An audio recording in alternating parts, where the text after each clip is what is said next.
Oh yeah, the final season of The Expanse is upon us. Ah, that means it's ending soon, which makes me sad in my hairy face. So, I am going to break down every episode of Season 6 as best I can, so if you enjoyed this video, be sure to subscribe and send me telepathic kisses.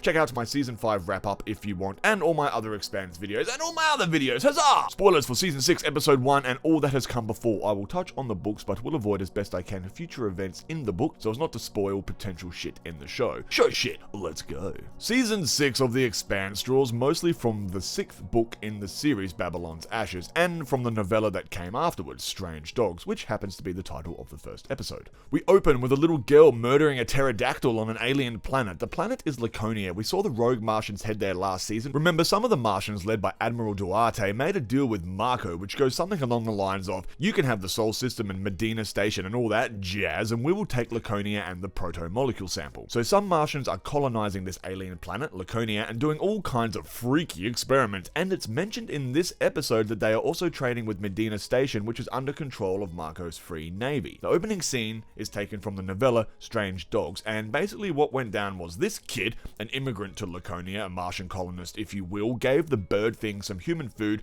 which was toxic to the bird, and now she's sorry. We also see some shit floating above the planet. We saw that last season. I'll talk much more about this in future videos because I don't want to give away too much just yet, but let's just say the Laconian Martian dudes, well, they are up to some pretty naughty things. So Marco and the Free Navy are still hurling rocks at Earth, but Earth's forces have gotten a lot better at detecting them and smashing them to bits before they plummet into Earth. Like, who knows how many rocks Marco sent? Avasarala and Bobby discuss the future of Earth. Even if the rocks sent to Earth are not coated in stealth paint, they still require attention, which means Earth's resources and available ships, their forces generally, are being tied up dealing with the fallout and potential future rocks, and are currently dealing with rocks. Big old rocks. Avasarala explains that Marco could have set up rocks to smash into Earth for years to come, even generations to come. I mean, think about it. They could be on a slow crash course or timed in such a way that it will take years to reach Earth, or they could have little rockets attached to them, which we might see later on in this episode, or not. We simply don't know. And in the meantime, while Earth deals with all that, Marco is free to roam around the belt and the solar system, recruiting belters to his cause, raiding and pillaging and so on, doing tactical strikes without much resistance, because as mentioned, Mars's forces are fucked off, and Earth's forces are busy taking care of the rocks and trying to save what is left of Earth. And even if the rocks do get smashed up, there can still be fallout, and in fact there is much fallout. Debris and smaller rocks are still smashing into Earth and fucking everything up. Perhaps not on such a grand scale as the previous attack, the previous mega asteroids, but still enough to cause continuous damage. It's pretty nasty. What a nasty man. So the Rossi crew are out on the hunt, tracking down Free Navy rebels and destroying rocks and stuff that are being equipped with intent to send to Earth for Smashy McSmash times, and with the death of Alex and being out there with non-stop fighting and killing and long distance travel and saving the galaxy, it's really taking its toll on the crew. They are exhausted, man. They find an asteroid rock thing that has an engine strapped to it, and there is a remote activation thing on there that means a Free Navy vessel can, at will, activate the drive and send the rock to Earth or wherever it wants. The Free Navy has taken, pirated, stolen, recruited, whatever you want to call it, acquired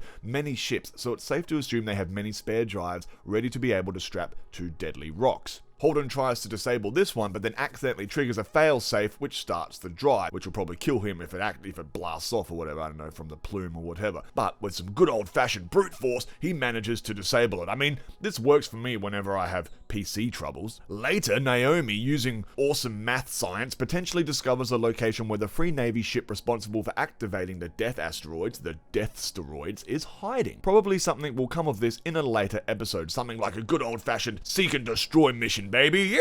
Yeah! With the Death Steroids disabled, Earth's forces will be untethered and thus could focus on the Free Navy elsewhere in the solar system. Potentially, we'll have to wait and see. There is a bit of emotional back and forth amongst the Rossi crew, like Amos defending Peaches despite his previous loyalties to Naomi, which is huge for his character development, as he used to follow Naomi blindly without defiance, but ever since Naomi did the dirty on them, he has slowly come into his own. Remember, a while back Naomi lied about the proto-molecule which she gave to Fred Johnson. They were meant to destroy it, but she lied to her crew crew and gave it to the belt, hoping it would be their golden bullet, a failsafe, stopping Earth from attacking them if they've got this awesome weapon. But it was stolen by Marco, who killed Fred Johnson, who then traded it to the Laconians for control of the Sol system. So, in a way, Naomi is largely responsible for Marco's rise to power. Like, if he didn't have the proto-molecule, if they had have destroyed it, he couldn't have made the deal with the rogue Martians, probably. But anyway, that's in the past, and there are so many moving pieces, who knows what could or would have happened. The point is, Amos was like, yo, you do whatever you want sometimes, even lying to us, your family, and that has consequences, man. Now, all I ask is to have this hot babe on board, and you're fucking freaking out. Yeah, she tried to kill your man, but she's also a pretty decent mechanic, and I like having her around, so back off, motherfucker, shit. Okay, I love you, kisses, or something to that extent. I'm paraphrasing. But anyway, that's pretty much what the Rossi crew got up to in this episode. Moving on. Meanwhile, Marco has taken over Ceres, a big old dwarf planet and base, and a key position in the belt, which we have seen a number of times throughout the series. It was formerly controlled by Earth, then the OPA, and is now run by the Free Navy.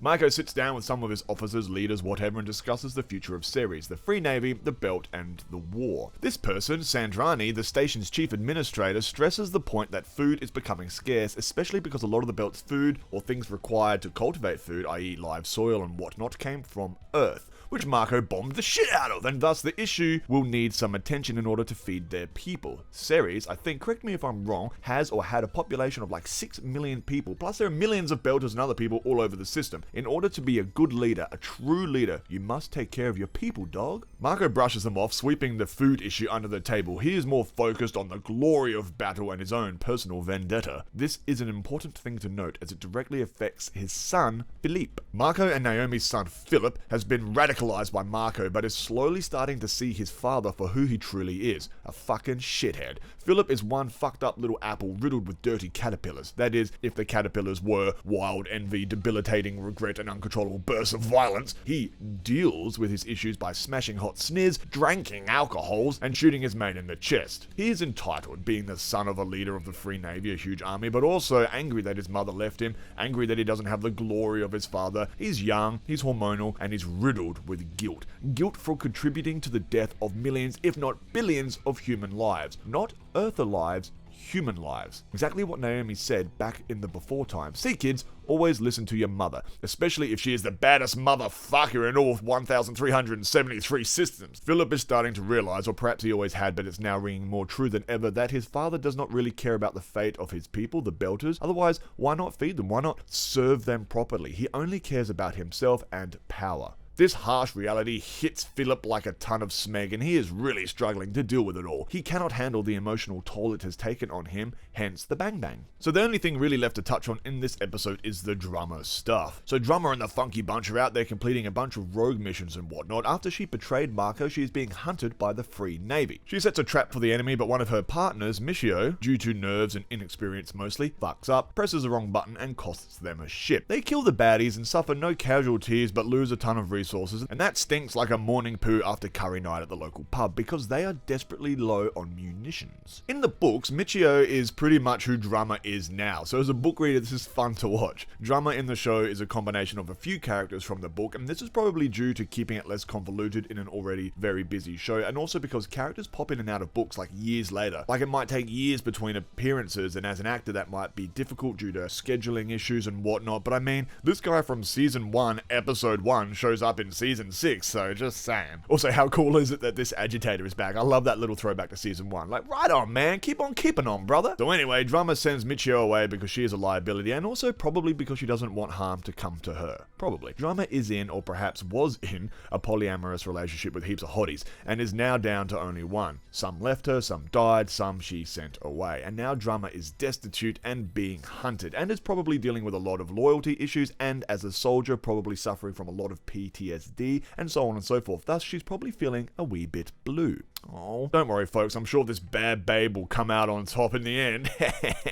Wink wink. If you love Drummer as much as I do and have Amazon Prime, then make sure you check out the bonus episodes they released, which is a 5-minute bonus clip about the mighty Drum. I couldn't find it at first because I'm technologically cursed, but then with the help of my partner, I did find it. Well, they did anyway. So the episode finishes with Avasarala hatching a plan. What is this plan? Well, my dear friends, we will just have to wait and see. There are only 5 episodes left, and then it's all over. The Expanse will come to an end after this season. Probably. At least for the time being. Probably. Who knows? I've been wrong before, but I'm pretty sure this is it. Now, some people might be wondering why they are ending the series with only 6 episodes as well, when there are at least 3 more books out and a few more novellas and other stuff, and the truth is, I don't know, but I assume it's because the next book, this is a minor book spoiler by the way, so just watch out, it's not a huge one though. The next book, the 7th book in the series, is set about 30 years after the events in Babylon Ashes. So, in theory, a 7th season of the show would need to be set 30 years into the future as well if you want to draw from that source material. Now, of course, from a cinema point of view, this is a logistical nightmare. Like, do you recast characters that are 30 years older that may be in the new stories? Do you digitally or practically age up the old cast? Like, what do you do? Like, old man makeup looks like fucking shit. It looks like a plastic scrotum stretched over a face. Like, it never works. And doing it digitally, I imagine, would be far too expensive and it would probably look dodgy anyway. Like, the technology is not quite there yet. It's close, but it's not quite there. So in a way, despite there being carryover characters, I won't say who, so as to avoid spoilers, it would be impractical and weird, right? From a filmmaking perspective anyway. Of course, in the books you can do whatever you want, and so the writers of the Expanse novel presumably felt like they told enough story in this time and needed a time jump in order to progress the story, or they needed to allow that 30 years or something else to happen. I'm not going to say what happens, you have to read the books or just keep watching my videos, and that's their right to do so. It just sucks that that can't translate to live action as easy as it can in the books. But again, without spoiling too much, the main story arcs that we have seen over the last few seasons do wrap up nicely in book 6, so we can assume it will wrap up nicely in season 6 as well. This is all speculation, of course. So thanks for watching, you beautiful bastards. As mentioned, I will be cranking out a ton of Expanse stuff over the next few months, so stay tuned for that. Check out my other Expanse things and sci-fi things and whatnot, and leave a comment so we can get a friendly discussion going. Be kind, you dirty dogs, and be happy and sexy. Okay, I love you. Bye!